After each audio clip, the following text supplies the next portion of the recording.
Hello, my dear students. My name is Shakti, and I am an English lecturer since last 20 years. And today we will start chapter number 8, Memories of Childhood, from the book Vistas, chapter number 8 by Zit Kalasa and Bema. If you are new on our channel and if you like the video, subscribe the channel and press the bell icon so that you can get the notifications of our videos firstly. So without wasting a single second, let's start the topic, Memories of Childhood. Actually, this one chapter has been given in the two parts. So there is a brief introduction has been given of both the writers. First of all, let's go through the introduction of the writers. So first of all ये जो chapter हम पढ़ने वाले हैं, तो इस chapter में जो राइटर्स हैं, ऑथर हैं, उनके बारे में एक ब्रीफ इंट्रोडक्शन दिया गया है. मेमोरीज ऑफ चाइल्डहुड हमारे आज के टेक्स्ट का नाम है और इसको लिखा है दो डिफरेंट राइटर्स ने. दोनों की दोनों फीमेल राइटर्स हैं और बहुत ही वेल नोन है. सबसे पहले है जिट कलासा और दूसरी है बेमा. तो ये जो यूनिट है ऑटोबायोग्राफिकल एपिसोड है उन दो औरतों की ज़िंदगी का, जिन्होंने अपनी लाइफ में जब पीछे मुड़ कर के देखा तो पाया कि इनकी ज़िंदगी जो है हाशिए पर थी, इनकी लाइफ मार्जिनलाइज्ड थी और ये जो है मेन स्ट्रीम सोसाइटी से, कल्चर से हर तरह से कटी हुई थी. उसका लॉजिक, उसका कारण ये था कि ये जो है लड़कियां थी, गर्ल थी, फीमेल थी. तो सबसे पहले जो हम कहानी पढ़ने वाले हैं वो है American Indian women born in the late 19th century और दूसरी है उन्हीं की कंटेम्प्ररी तमिल दलित राइटर. तो सबसे पहले हम जो पढ़ने वाले हैं कहानी वो है गर्ट्यूड सिमन्स बॉर्न. इनकी 1876 में इनका जन्म हुआ था. बहुत ही असाधारण प्रतिभा की धनी एक शिक्षित नेटिव अमेरिकन औरत थी, जिन्होंने अपने संघर्ष को उस समय जारी किया और संघर्ष में जीती भी जब नेटिव अमेरिकन कल्चर में वुमेन्स के अगेंस्ट में बहुत ज़्यादा प्रेजुडियस हुआ करता था. तो ऐसे राइटर इन्होंने एडॉप्ट किया अपना पेन नेम जिट कलासा और 90s के दशक में इन्होंने अपने आर्टिकल्स को पब्लिश करवाना शुरू किया. तो इनकी राइटिंग्स में जो है मेनली एक स्कूल का बहुत ज़्यादा क्रिटिसिज्म देखने को मिलता है और यह है कार्लिसल इंडियन स्कूल. तो इनकी राइटिंग में जो है ओवरऑल अगर हम देखें तो डॉगमा और समाज के अंदर जो इविल ऑपरेशन है उसके अगेंस्ट में काफ़ी बुलंद आवाज़ दिखाई देती है. Her works criticized dogma and her life as a Native American woman was dedicated against the evils of the oppression. तो ये जो है इनका एक शॉर्ट इंट्रोडक्शन है और दूसरी कहानी जो इसी में ऐड है वो है बेमा की. तो बेमा इनका पेन नेम है. एक तमिल दलित महिला थी, रोमन कैथोलिक फैमिली से आती थी और इन्होंने अपनी राइटिंग के मेनली 3 वर्क्स को पब्लिश करवाया है. एक तो ऑटोबायोग्राफी है जिसका नाम है करुक्कू, ये आया था 1992 में. एक नॉवेल है जिसका नाम है संगति, यह आया था 1994 में. और शॉर्ट स्टोरीज का कलेक्शन जिसका नाम है किसुम्बुकरन, ये आया था 1996 में. तो अभी जो हम फॉलोइंग पार्ट पढ़ने वाले हैं ये इनके ऑटोबायोग्राफिकल पार्ट जो कि 1992 में आया था वो करुक्कू से लिया गया है. तो करुक्कू का मतलब होता है पलमायरा की पत्तियां जो दोनों साइड से एजेस होती है, दांतेदार होती हैं. और इनका एक दूसरा नाम भी है, करुक्कू का एक दूसरा नाम भी है जिसका मतलब होता है एम्ब्रियो, सीड या फ्रेशनेस या न्यूनेस. तो सबसे पहले जो हम पार्ट पढ़ने वाले हैं वो है जिट कलासा का और पहला पार्ट है the cutting of my long hair. तो सिमन्स गर्ट्यूड बोनिन कहती हैं, जिट कलासा कहती हैं कि पहला दिन लैंड ऑफ एप्पल्स में काफ़ी ठंडा था और ज़मीन पर चारों तरफ बर्फ़ ही बर्फ़ बिखरी हुई थी. पेड़ बिल्कुल बेर थे और तभी एक लार्ज बेल बजती है ब्रेकफास्ट की. ये बहुत ही लाउड मेटालिक बैल थी जिसकी आवाज़ कानों में चुभ रही थी। अब ये एक अकेली आवाज़ ऐसी नहीं थी जो कानों में चुभ रही थी। तो जहाँ पर इनका स्कूल था उसके ठीक बगल में एक बेलफ्राई घंटाघर भी था, और वो भी ठीक उसी समय उतनी ही घंटियों को बजाता था जो समय हो रहा होता था। तो एक तरफ तो स्कूल की लाउड मेटालिक बेल, ऊपर से बेल फ्राई जो घंटाघर की घंटी की आवाज़ आती थी वो, और जैसे ही घंटी बजती थी तो उस स्कूल के अंदर जितने भी बच्चे होते थे लाइन लगा करके जब वो बढ़ रहे होते थे आगे, तो फ्लोर पर उनके पैरों के घिसटने की आवाज़, उसके साथ साथ उनके धीमी आवाज़ में बातें करने की आवाज़, तो ये सारी आवाज़ें मिलकर के एक ऐसा जो है माहौल क्रिएट करती थी, एक ऐसा बेडलैम क्रिएट करती थी जिसको महसूस करके हमारी जिटकला साहब को ऐसा लगता था कि she was securely tied and though my spirit tore itself in struggling for its lost freedom all was useless.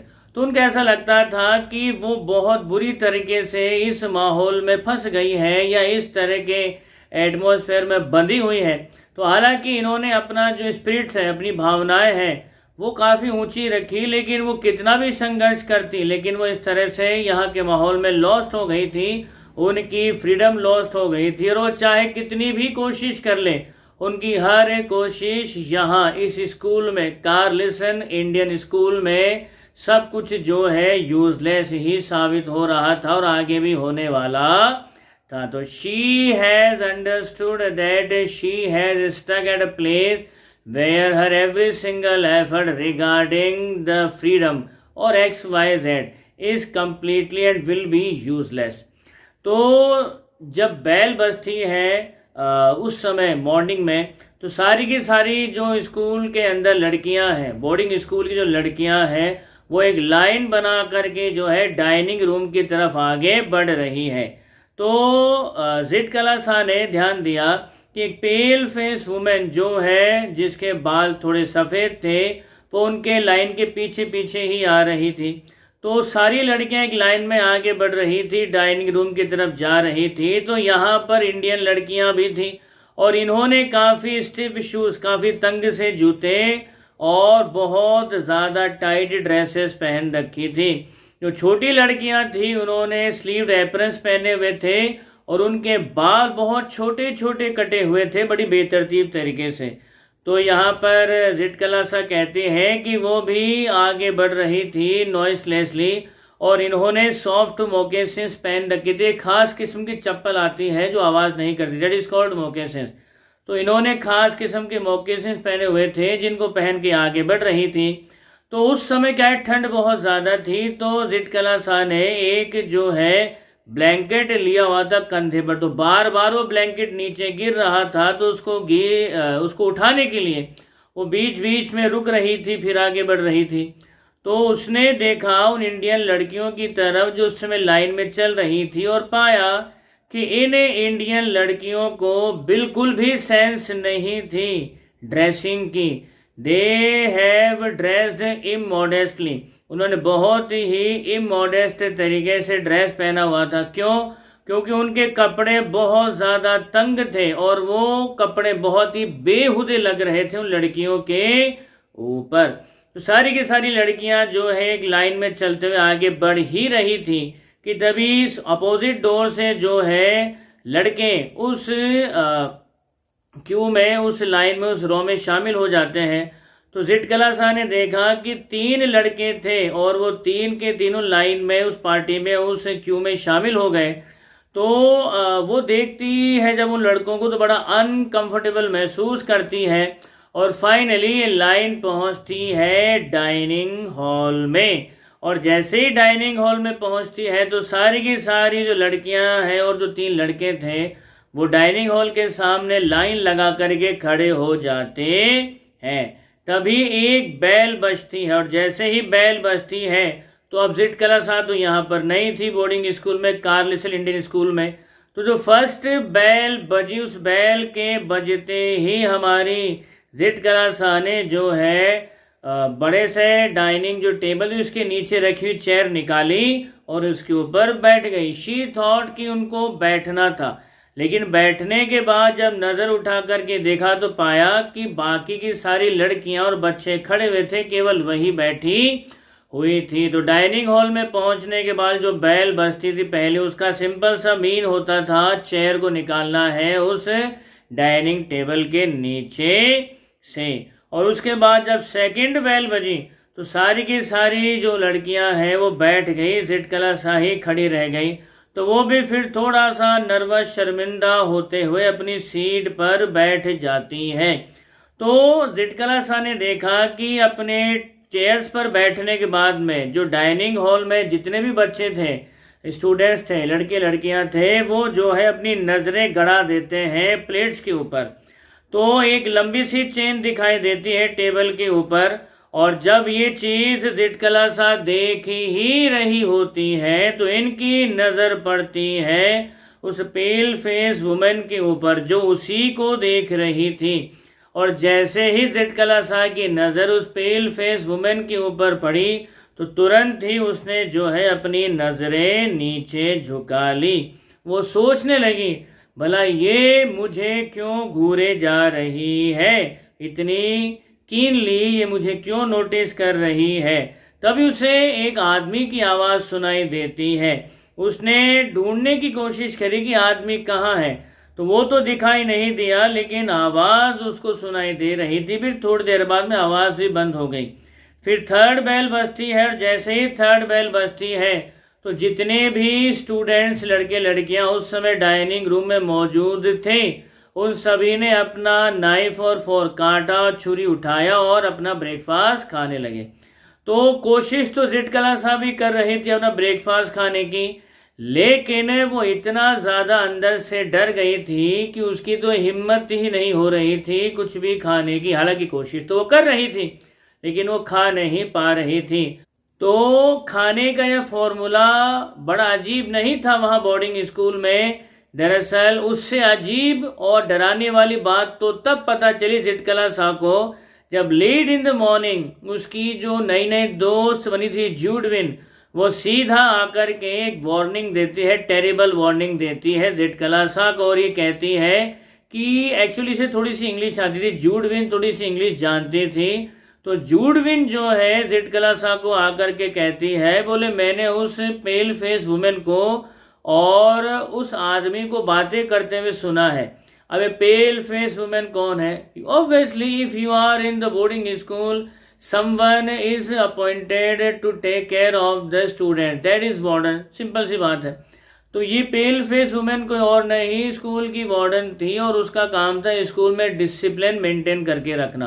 तो जूडविन आकर के कहती है कि मैंने उस पेल फेस वुमेन को उस आदमी के साथ बात करते हुए सुना था। हालांकि ज़्यादा इंग्लिश जूडविन को आती नहीं थी, लेकिन जो भी अंग्रेजी वो जानती थी उसकी बेस पर जो उसने सुना वो कुछ इस तरह से था कि जिटकला शाह के बाल काट दिए जाएंगे। अब ये सुनते ही जिटकला शाह को बहुत ज़्यादा गुस्सा आया, और वो जो है विचार करने लगे कि उनकी जो माँ है उन्होंने काफ़ी कहानियाँ सुनाई है कि बाल कब कब और किस किस के काटे जाते हैं। तो उनकी माँ उन्हें बताया करती थी कि जो अनस्किल्ड वॉरियर होते हैं और जब वो कैप्चर कर लिए जाते हैं तो उनके बाल काटे जाते हैं दुश्मन के द्वारा उनका अपमान करने के लिए। या वो कहती हैं कि उनके लोगों के बीच में जो शॉर्ट हेयर है वो होते हैं मॉर्नर्स के। क्या होती है मॉर्नर्स? जब किसी के घर में डेथ हो जाती है तो डेथ होने के बाद में घर वाले मॉर्निंग नहीं करते, घर वाले नहीं रोते, बाकायदा मॉर्नर्स बुलवाई जाती है, रुदालियाँ बुलवाई जाती हैं पैसे दे करके। तो जिटकला शाह कहती हैं कि उनके लोगों के बीच में तो छोटे बाल उन औरतों के होते हैं जो रुदालियाँ होती है, मॉर्नर्स होती हैं, उनके बाल छोटे होते हैं, भला वो बाल क्यों कटवाएंगी? और या फिर छोटे छोटे बाल माँ ने बताया था कायरों के होते हैं। तो ना तो जिटकला शाह को अनस्किल्ड वॉरियर थी, ना ही उसको किसी दुश्मन ने कैप्चर किया था, ना ही वो जो है किसी किस्म की मॉर्नर थी, और ना ही वो कावर्ड थी। तो वो भला बालों को क्यों कटवाएगी? तो जब ये डिस्कस चल रही थी तो जूडविन ने साफ साफ कहा था कि तू कुछ भी कर ले, बाल तो तेरे कट के रहेंगे। तो ये सुन करके जो है जिटकला सा रेबेलियस होकर के बोली। तो ये सुन करके जिटकला सा रेबेलियस होकर के बोली, बोले बाल काटना तो दूर की बात है, मेरे बालों के कोई हाथ लगा के तो दिखाए तो मैं लड़ूंगी, जब तक मेरी जान में जान है मैं लड़ूंगी। तो ये शब्द थे जिटकला सा के, मैं सबमिट नहीं करूंगी, मैं जो है स्ट्रगल करूंगी। तो जैसे ही जूडविन की और जिटकला सा की बातचीत कंप्लीट होती है तो वो मौका पाकर सीधा जो है, जब कोई उसे देख नहीं रहा होता तो सीधा वो गायब हो जाती है वहां से। तो जिटकला सा कहती हैं कि जब उसे पहला मौका मिला तो वो बिना किसी की नज़रों में आए वहां से गायब हो गई। तो रेंगते रेंगते जो है सीढ़ियों के ऊपर गई जितनी जल्दी हो सकती थी। अब इसके पैरों में जो है उसके सॉफ्ट मोकेसिन्स की जगह स्क्वीकिंग शूज थे, चरमराते जूते थे, और ये जूते उसने एक्सचेंज किए थे अपने किसी दोस्त से। तो ये हॉल से गुजरी इस चीज़ का ध्यान रखते हुए कि कोई उसे देख तो नहीं रहा और ये कहाँ जा रही है। Turning aside to an open door, और वहाँ पर उसको एक बहुत बड़ा सा कमरा दिखाई दिया जहाँ पर 3 बेड लगे हुए थे इसके अंदर। विंडोज जो है कवर्ड थी डार्क ग्रीन कर्टेन्स से, और उस रूम में कर्टेन्स लगे होने की वजह से रोशनी थोड़ी सी डिम, थोड़ी सी मध्यम आ रही थी। तो वो भगवान को शुक्रिया कहती है कि थैंक गॉड कोई भी नहीं है वहाँ पर, और सीधा वो वहाँ से जो है लास्ट वाले कॉर्नर में जो पलंग लगा हुआ था उस पलंग के नीचे पहुंच गई और घुटनों के बल बैठ करके अपने आप को हडल्ड करके सिमेट करके बैठी रही वो एक डार्क कॉर्नर के अंदर। तो वहीं से वो जो है आवाजें सुन सकती थी उन लोगों की जो उसी को ढूंढ रहे थे। तो बाहर जो लोग उसको ढूंढ रहे थे उसी का नाम पुकार रहे थे और वो उन्हें बुला रहे थे ताकि वो उसको पकड़ करके उसके बाल काटे जा सकें। तो जब जब दरवाजे के बाहर कदमों की आहट आती थी तो उसके दिल की धड़कनें बढ़ जाती थी। अब सीन ये है कि उसकी जो फ्रेंड जूडविन है वो भी उन बाकी बच्चों के साथ, वार्डन के साथ उसको ढूंढ रही है। कमाल की बात तो यह है कि उसकी वो सहेली भी उसको ढूंढ रही है और वो जिटकला साहब पलंग के नीचे छिपे छिपे जो है सब कुछ सुन रही है कि सब के सब मुझे ही ढूंढ रहे हैं। क्यों ढूंढ रहे थे? क्योंकि उसके बालों को उस दिन काटा जाना था। तो सभी के सभी अचानक से उस पर्टिकुलर रूम के बाहर इकट्ठा होकर खड़े हो जाते हैं और जैसे ही जिटकला शाह को लगा कि सारे के सारे उस रूम के बाहर ही खड़े हुए हैं तो उसकी दिल की धड़कनें रुक गई। फिर धड़ाम से दरवाज़ा खुला। दरवाज़ा खुलते ही जो है उसका दिल तो धक्के से रह गया। उसने अपनी सांस रोक ली और वहां पर जो वो छिपी हुई थी वहीं से वो नोटिस कर रही है कि वो उसे कहाँ कहाँ ढूंढ रहे हैं। तो रूम के अंदर जो लड़कियां आई थी वार्डन के साथ में वो उसे ढूंढ रही थी ट्रंक के पीछे, कुछ ने पर्दों के पीछे देखा और किसी ने पर्दा खींच दिया। तो किसी ने जो है पर्दा खींच दिया और पूरा का पूरा रूम जो है रोशनी से नहा गया। पूरा का पूरा रूम रोशनी से नहा गया। तो उस रूम में हर एक पॉसिबल और इम्पॉसिबल जगह पर जब ढूंढ लिया गया तो न जाने किसी के दिमाग में क्या बात आई कि पलंग के नीचे भी एक बार देख लें। और जैसे ही पलंग के नीचे देखा गया तो वहां तो जिटकला सा बैठी हुई थी। तो वहां से उनको ड्रैग करके बाहर निकाला गया। तो उन्होंने पुरजोर कोशिश करी, रेजिस्ट किया।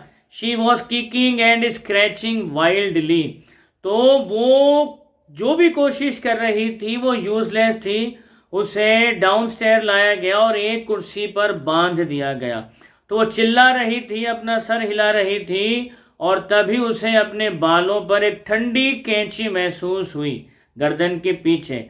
और अचानक से जो है एक आवाज आई, खचाक कट और उसकी वो बड़ी भारी सी चोटी, मोटी सी चोटी कट करके जमीन पर गिरी हुई थी। तो जैसे ही उसकी चोटी गिरी उसका सारा का सारा वो जोश, सारा का सारा जो संघर्ष है वो वहीं के वहीं ठंडा हो गया। तो जिटकला सा कहती हैं कि उसे बहुत ज़्यादा इंसल्ट महसूस हो रही थी, बहुत ज़्यादा अपमान महसूस हो रहा था और अगर उसको इस कंडीशन में उसकी माँ देख लेती तो उसका कितना ज़्यादा इंसल्ट और अपमान हो जाता था।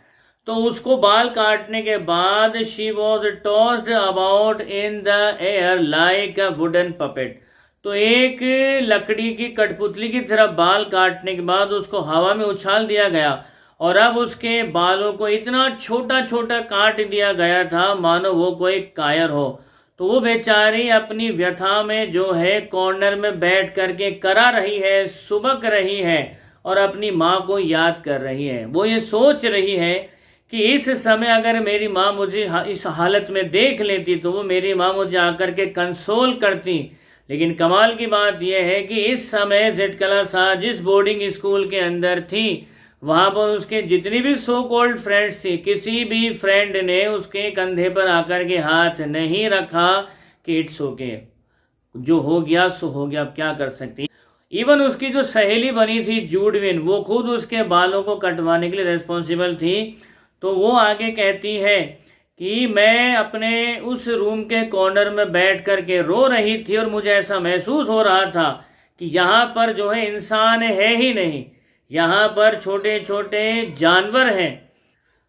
तो वो महसूस करती है कि यहाँ पर वो इंसान है ही नहीं, यहाँ पर कोई इंसान है ही नहीं। उसे महसूस हुआ कि यहाँ पर सारे छोटे छोटे जानवर हैं और उन जानवरों को हाँकने वाला एक हर्डर है, एक गडरिया भी है। तो with these word our first part cutting of my long hair खत्म होता है।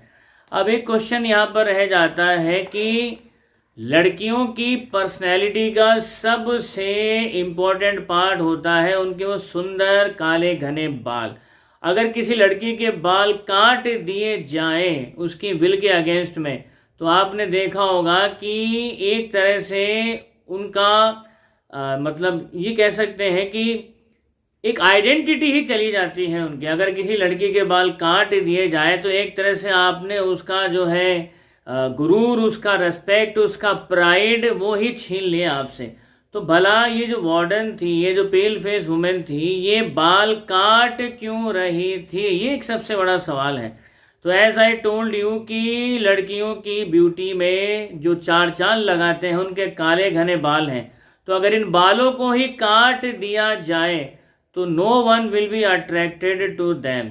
तो यहाँ पर जो वार्डन बाल काट रही थी, एक बोर्डिंग स्कूल था, लड़कियां ही यहाँ पर थी, लड़कियों के साथ में कुछ बॉयज भी थे। तो यहाँ पर बाल काटने के पीछे लॉजिक इतना सा था कि वो अट्रैक्टिव ना दिखें। अब इसमें मेंटेलिटी उस पेल फेस वुमेन की क्या हो सकती है सिवाय इसके कि वो इंसल्ट फील करवाती थी छोटी छोटी लड़कियों को। चलो उसका जो पॉइंट ऑफ व्यू था वो एक अलग मैनर है, लेकिन यहाँ पर आप छोटे बच्चों के साथ में अगर इस तरह से कर रहे हो तो उसका जो घाव है, उसका जो पेन है, उसका जो निशान है वो कभी भी नहीं जाता। और यही वजह रही कि गर्ट्यूड सिमन्स बोनिन जो आगे जाकर के अपने पेन नेम जेठकला शाह के नाम से बड़ी फेमस हुई, वो बहुत कुछ लिखती हैं लेकिन हर बार उनकी राइटिंग में कहीं ना कहीं हमेशा एक स्कूल का जिक्र ज़रूर होता है और वही स्कूल था कार्लसल इंडियन स्कूल। वही बोर्डिंग स्कूल जिस बोर्डिंग स्कूल के अंदर जेठकला शाह के साथ बचपन में वो घटना हुई थी जब उनके बालों को काटा गया था उनकी विल की अगेंस्ट में उस स्कूल की वार्डन के द्वारा। तो यहाँ पर इस चैप्टर को देने के पीछे लॉजिक यही है कि देखिए बच्चा जो होता है उसका मन जो है एक कच्ची मिट्टी का घड़ा होता है और उस समय अगर उसके मन पर कुछ नेगेटिव मार्क्स बन जाएं तो और अगर उनको हील नहीं किया जाए तो नेगेटिव मार्क्स बड़े होने के बाद जैसे मिट्टी का घड़ा अग्नि में तप करके पक्का हो जाता है और उसके बाद जो निशान है वो परमानेंट होते हैं, ठीक उसी तरह से बचपन में मिला हुआ घाव, बचपन में मिली हुई चोट अगर उसका ढंग से जो है इलाज ना हो या उसको जो है काउंसलिंग करके उस पेन को बाहर नहीं निकाला जाए तो वो दर्द, वो घाव सदा सदा आपके दिल में रह जाता है। तो लाइफ में काफ़ी ग्रो करने के बाद में, सक्सेस करने के बाद में भी जब जेठकला शाह ने अपने बचपन में पीछे मुड़ के देखा तो पाया कि as a women, as a girl होने के नाते उनका जीवन हाशिए पर था और वो मेन स्ट्रीम जो कल्चर था उस समय बिल्कुल अपने आप को कट ऑफ महसूस करती हैं। उनको लगता है कि वो जो है किसी ऐसे समुदाय से बिलोंग करती है, किसी ऐसे ग्रुप से बिलोंग करती है जिनसे उनके सारे के सारे अधिकारों को छीन लिया गया है। शायद यही एक वजह रही कि आगे चलकर उन्होंने समाज के अंदर जो वुमेन्स के अगेंस्ट प्रेजुडियस था उसके अगेंस्ट एक बहुत लंबी और तगड़ी लड़ाई भी लड़ी और उस लड़ाई को जीता भी। तो with these words I finish my first part of the text Memories of Childhood. In the second part of it we will discuss about we too are human beings. तब तक आप खुश रहिए, मुस्कुराते रहिए। जय हिंद, जय भारत, वंदे मातरम।